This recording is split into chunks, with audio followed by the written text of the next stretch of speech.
त्रिलोचन जी ने बाहर लिख दिया कि भाई संत सेवा के लिए सेवक की आवश्यकता है, यदि कोई सेवा भावी सेवा करना चाहता है तो भीतर आके संपर्क करे। अब ये बोर्ड पढ़ लिया हमारे श्री पंडरीनाथ भगवान ने, और श्री विट्ठल भगवान एक छोटे से बालक का रूप धारण करके त्रिलोचन जी के यहाँ पहुंच गए। त्रिलोचन जी के यहाँ पहुंचे, त्रिलोचन जी बैठे थे।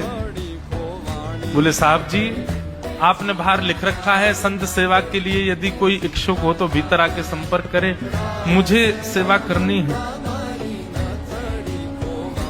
त्रिलोचन जी और उनकी पत्नी देखे, बोले कितना छोटा सा बालक है, कितना प्यारा है, तुम्हारे माता पिता नहीं है?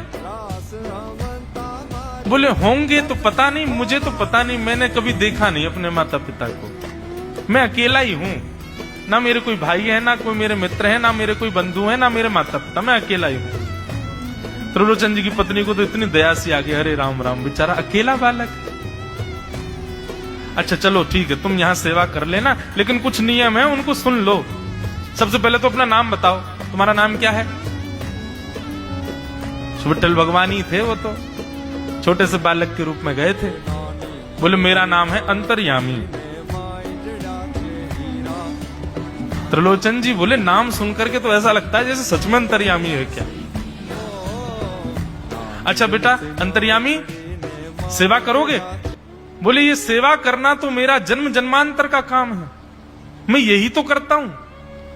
संतों की सेवा करना, वैष्णवों की सेवा करना, भक्तों की रक्षा करना, ये मेरा जन्म सिद्ध अधिकार है, मैं इसी के लिए ही आता हूं।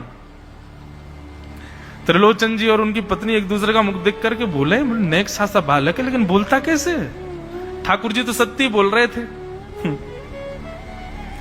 बोले अच्छा, सुबह एक सब्जी बनानी पड़ेगी, दाल बनानी पड़ेगी, और हमारे यहाँ लगभग 100-150 संत आते हैं, उनके हिसाब की रोटी बनानी पड़ेगी, और सब बेटा तुमको करना पड़ेगा, हम थोड़ा बहुत सहायता कर देंगे, हमसे ज्यादा बनता नहीं है, तुमको ही सब सिद्ध करना पड़ेगा।